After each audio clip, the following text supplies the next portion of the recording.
There's an interesting study that came out of Melbourne, actually, Australia, and I came across this article talking about these buried blocks of Melbourne. So I think this all started in 2017. There were excavations being done around this on Lonsdale Street by this church, Wesley Church, in 2017. But when they were doing their excavations, they unearthed a preserved neighborhood block the size of 4 or 5 tennis courts, a few meters below the grounds of Lonsdale Street's Wesley Church. Now, these excavations have been ongoing for the last few years, and they've uncovered at least 8 different sites, but they believe there's many more. Now, this prompted a study to be done because of the sheer number of finds they were coming across. And the name of the study is Heritage in Ruins, an investigation into Melbourne's buried blocks. And I'm just going to highlight these 2 points because this just pretty much sums it up. So the study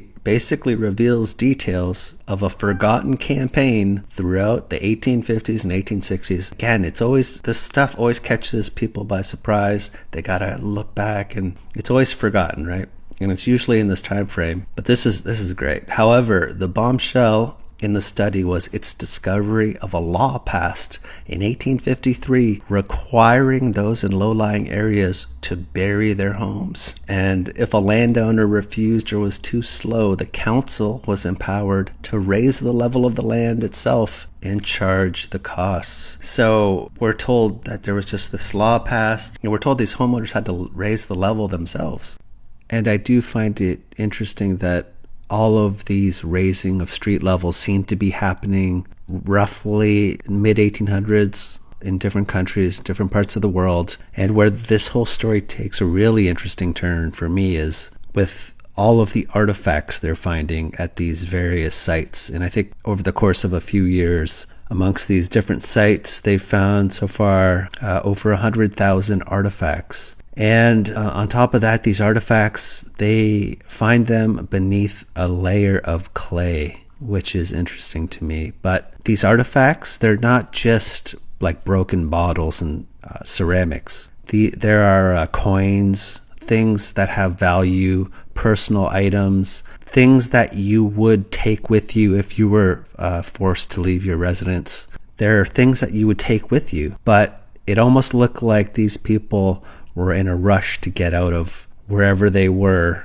and they didn't even have time to take the necessities. To me, this tells a different story than just like they were ordered to leave, and if they were a little too slow, the council would just sort of come in with the clay and just bury their homes. It just doesn't seem like that's the case to me. So I think we're dealing with a different group of people that experienced what we refer to as the mud flood. And I think there are some indicators that we could point to, but I think this is that same phenomena that we see in Russia and the United States, but we're just told the cause of this is they're raising street levels in the United States, or in Russia sometimes there's no excuse given, but I think it's all the same phenomena. Now, are there any other indicators that might point to this idea that we're looking at a different group of people? And I think there is.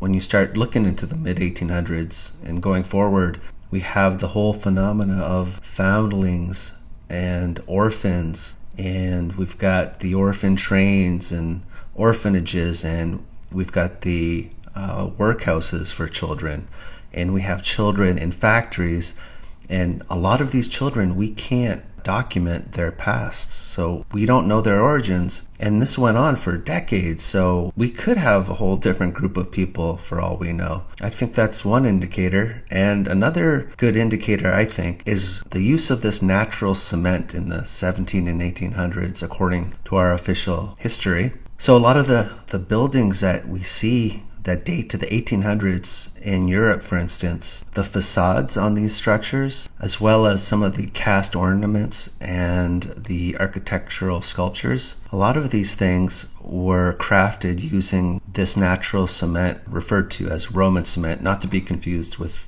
the Roman concrete associated with the Roman Empire. This is more recent, but even though you have all these structures that employed this Roman cement. They had to, in the 2000s, there was a couple projects carried out by the European Union to rediscover the technology. So this technology from the 1800s